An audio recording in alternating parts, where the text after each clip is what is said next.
Hey guys, how's it going? It's Al. Welcome to the DraftKings wildcard round. We are in the playoffs. The playoffs? Yeah, the playoffs.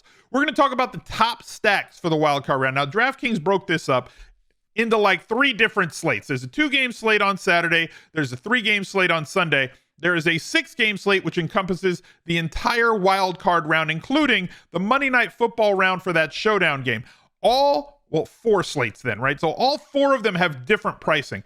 I'm going to be focusing on the 6-game slate because that allows me to get out a top stacks video, and then you guys can adjust. All right. If you're playing the 2-game on Saturday or the 3-game on Sunday, I will have videos up for both of those slates. Saturday video already up, Sunday video coming out tomorrow. So Top Stacks will take care of the full 6-game slate, as well as the 06010 Fantasy Football Podcast on ESPN with myself, Mike Clay, and Daniel Dopp. We are going to be going over the 6-game slate from a value perspective, where they look more at cash games, and I take a deeper dive into tournament looks. So if you wanted to pay attention to that, I believe it is going to be on either.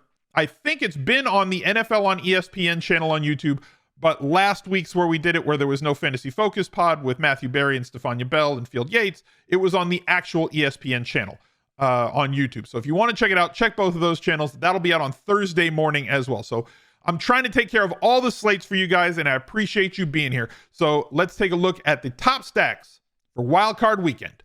Let's go. He's a legend. If you have not checked out all of the great games that they have over at Underdog Fantasy, take a second and go look. Smizzle.tv/underdog will take you there. Or if you use the code ALSMIZZLE, all one word, right there across the top of the screen, they have a deposit match up to $100. So if you deposit $100 onto Underdog Fantasy, they will give you another $100 that you can use for pick'ems or for any of their great tournaments that they have. Right now, they're still running best ball for the NFL playoffs. So you've got to draft a team. It's a 10-round draft. This is a tournament style. You got to get through the different rounds. Go check out all the rules. They have a $5 entry point, a $25 entry point, and a $250 entry. So if you deposit $100, you could get 4 free gauntlet entries, essentially, or 20 mitten threes, right? In addition to your deposited money. So tons of free money that they're giving away. Go check it out, underdogfantasy.com. Use that code ALSMIZZLE on your first deposit. Dak Prescott is my cover boy and the number 1 stack on the weekend. Dallas has a really high team total, one of the higher team totals on the weekend. Them and the Bengals, I believe, and the Rams have 3 of the highest team totals. This game could end up going back and forth, and we kind of have to hope that the Cowboys play from ahead, because if they don't play from ahead, San Francisco will minimize plays. Dallas, the fastest paced team that is left on the board of all the playoff teams. No, I do not want to check out the promotions. I want to do my video. Leave me alone, Mr. DraftKings. Obviously, for a shorter slate, 6-game, or if you're playing them on the Sunday 3-game slate, you're going to open up to more stacking, right? Like you're going to say, well, I'm not just going to skinny or double stack. You have to open it up to allow at least 2 for your stack, because you still want to correlate those teams to get yourself all the way to the top. His receivers are priced very fairly. Nobody really out of line with CeeDee Lamb at 6,200, Amari Cooper at 59. Ced Wilson stepping into that 3rd role, had a really nice game last week with 2 touchdowns, had another one in week 17. When Gallup went down, we know that he steps into a much higher volume of snaps, routes, and targets, priced only at 4,400, one of the best values on the slate. Taking a look at who the Cowboys have targeted throughout the year, we have Lamb, Cooper, Dalton Schultz. Do not forget him with his 15+% of the target market share. The running backs I'm not going to include in the stacks, but I'm not going to disallow them either. Michael Gallup vacates his 66 targets. Those are going to be soaked up by Ced Wilson. So a very viable play this week on DraftKings. So here we go over to rotogrinders and their lineup HQ, now with dark mode. So definitely go check out all the great products they have over at rotogrinders. There's going to be a link in the pinned comment down below. Smizzle.tv/rotogrinders. They have golf, NFL, NBA, everything that you want, content for it, as well as the lineup builder for all of those sports. I'm not going to allow for the running backs to be in that stack, but I'm not going to build a rule that says if a quarterback is in a lineup don't allow their running back. So if the optimizer chooses on top of the stack to include the running back because of a shorter slate, you have to be willing to break some of your rules. Not going to include Jarwin, although he is back, but not going to be, in my opinion, targeted as heavily. This is where I'm going to centralize this stack around and use at least 2 of these players, and I'll say use 2 to 3 of them, right? So I'll allow it if it wants to add 1 more. My next stack, Patrick Mahomes, the next top graded stack on the week, but you got to pay up to get it. Rumors of his demise greatly exaggerated, though he has not reached a 300-yard bonus since week 15 and way less than previous years, though he still had 4,800 yards and 37 touchdowns throughout the regular season. He targeted way more people, seemingly way more randomly, especially in high-profile, high-leverage situations. Tyreek Hill running away with it with 29.3% of the target market share, 24% for Travis Kelce, but like Mecole Hardman got a whole bunch of run, and they tried that out, and it didn't work. More recently, Byron Pringle has been the favorite guy. We've seen random touchdowns go to Demarcus Robinson, and then we have a whole bunch of like some Josh Gordon, some Blake Bell, Noah Gray got in there, Joey Fortson for a while. It's super annoying that they just did not target Travis Kelce once they got really close this year. It's super annoying, at least to me. I'm not going to include, once again, the running backs in this stack, so I'm going to X them out. I'm going to allow him. I'm not allowing any of these other guys in the stack. I don't want any part of them. Get them out. Get out.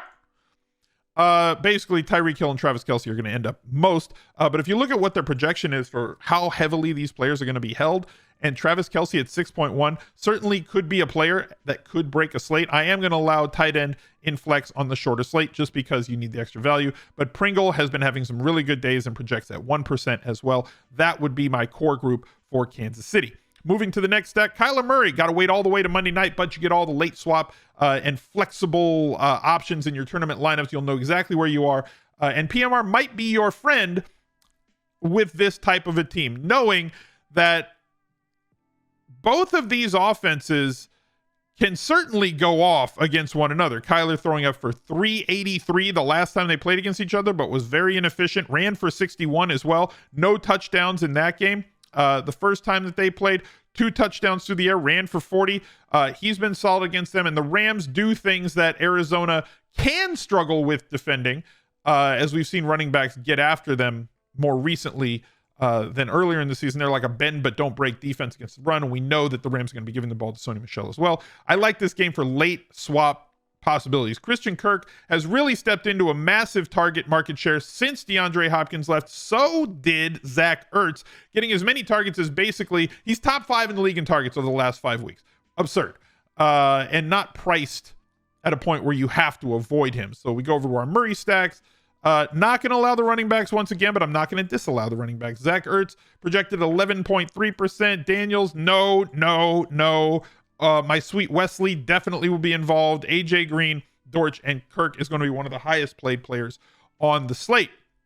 Going to the next stack, Joe Burrow.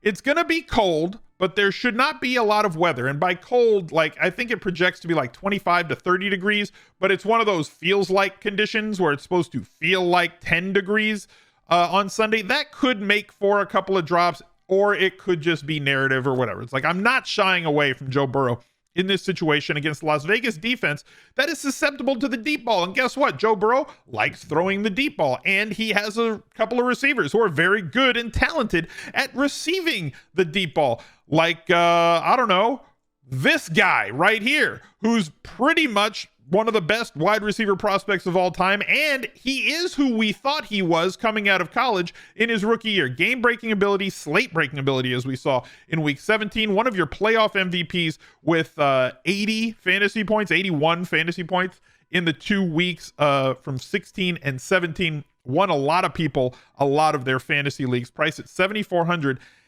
And I haven't looked at percentage. I don't really look at percentages much until like late in the weekend, but like I can't see him being as highly played as some of the other wide receivers who are cheaper priced. So you get an opportunity, I would think, to pay up to be a little bit contrarian, and they're projecting him at 4%. Are you telling me I can get a sub 5% Jamar Chase on a 6-game slate against a defense that gives up deep balls? Yeah, sign me up. There's my 4. Uzoma, Chase, Boyd, Higgins, same thing. Mixon can end up in your stacks with Joe Burrow. I'm just not going to force him to end up. It would be kind of an onslaught play where, like, okay, I want Jamar Chase and T. Higgins and Burrow and, a super stack, which when you're playing with a full slate, 12 to 16 games, I'm less likely to do something like that. But on a short slate, especially a 2-game, a 3-game, or a 6-game, I am more likely to being open to that. And my last stack, we've called this the puke stack, but they're all in the playoffs, so like there is no puke stack this week. However, I do prefer skinny Jalen Hurts stacks this week based on everything else that's out there. Hurts is just too cheap at 6,100 on this main slate. We know what he can do. He was the QB1 until like mid-season, until like, week 9 or 10, or he ended up as one of the best QBs on the year in terms of a per game performance. We know that he can tear the roof off if he gets a couple of touchdown runs and contributes with the pass as well. They're not going to be able to run the football as much as they want to because Tampa Bay is just too good at stopping it. So they're going to have to get there through the air. They're going to have to throw the ball to be effective. He put up kind of a weird game against them the first time that they played. Still got 26 fantasy points, because he ran 2 in, he threw for 1 and only threw for 115 yards. I don't think that they're going to be able to let him throw it less than 30 times in this game, and likely less than 35. Now, volume doesn't lead to fantasy points for quarterbacks, but efficiency does. But volume can't hurt if you're also being efficient. And when he has thrown the ball to Dallas Goedert since the Zach Ertz trade, he's been quite efficient, and Goddard is not priced expensively either. So like a skinny stack of just Hurts to Goddard is awesome. I do believe that Devonta Smith is the deal, and a 25% target share. He was outshadowed by Jamar Chase for obvious reasons, and Jalen Waddle, who broke the single season rookie receptions record. But Devonta Smith getting 25% of the target market share as a rookie should not be overlooked, especially in a short slate like the 3-gamer on Sunday or the 6-gamer. He's leading this team in terms of target market share and is not going to be held by pretty much anybody. And if you double stack, he would be my secondary player that I would want to stack with. Not going to utilize the running backs as a part of the stack. You can allow them if you want to, because yes, they should throw it to them a lot. You can see that Dallas Goedert is extremely popular this weekend. Devonta Smith looking like 16.5. Greg Ward, probably not going to allow him. I will allow Jalen Reagor and pray that he actually holds on to a ball. And then we'll just head over and build some lineups that we have here on rotogrinders.com, because it's just kind of that easy to build them. And then you have to spend the time to manicure them to be what you want and make sure that your stacks get where you want to be, because it's not just as easy as tell it what to do, click one time on start building, and then you end up with tournament winning lineups. You're going to have to go through all these different lineups and make sure that you've got the allocations that you want, that the bring back players are what you need, and possibly building in some secondary stacks as well. But they have some great tools at RotoGrinders that you should take a look at if you wanted to try and become a better daily fantasy player. So thank you guys for watching. Look out for another video right there. He's a legend.